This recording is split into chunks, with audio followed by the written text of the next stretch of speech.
Hello বন্ধুরা, welcome to my channel DS sports 24। এখন কথা বলবো মোহনবাগানকে নিয়ে। পুজোর আগেই বড় ধাক্কা খেল Mohun Bagan super giant. AFC champions league থেকে বাতিল করা হলো সবুজ মেরুন ব্রিগেডকে। অক্টোবরে ইরানের ম্যাচ খেলতে যেতে অস্বীকার করেছিল মোহনবাগান, সেই কারণেই ছিটকে গেল মোহনবাগান। তো বন্ধুরা, এরকমই সব ফুটবলের খবর প্রতিনিয়ত জানতে হলে আমার চ্যানেলটিকে অতি শীঘ্রই লাইক, কমেন্ট, সাবস্ক্রাইব করতে ভুলো না ও বন্ধুদের মধ্যে প্রচুর পরিমাণে শেয়ার করে দাও, যাতে আমার 4000 ঘন্টা ওয়াচ টাইম খুব শীঘ্রই পূর্ণ হয়ে যায়।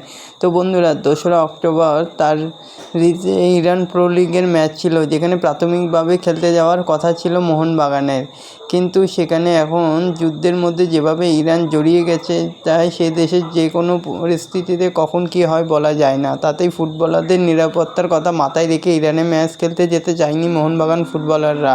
সেই ম্যাচে অপবাদ দেওয়া হয় ইরানের ক্লাবকে। এরপর শাস্তি হিসাবে লিগ থেকে বাতিল করে দেওয়া হলো মোহনবাগানকে। তো বন্ধুরা, এরকমই সব খেলার খবর প্রতিদিন জানতে হলে আমার চ্যানেলটিকে অতি শীঘ্রই লাইক, কমেন্ট, সাবস্ক্রাইব করতে ভুলো না ও বন্ধুদের মধ্যে প্রচুর পরিমাণে শেয়ার করে দাও, যাতে আমার 4000 ঘন্টা ওয়াচ টাইম খুব শীঘ্রই পূর্ণ হয়ে যায়। ধন্যবাদ সবাইকে।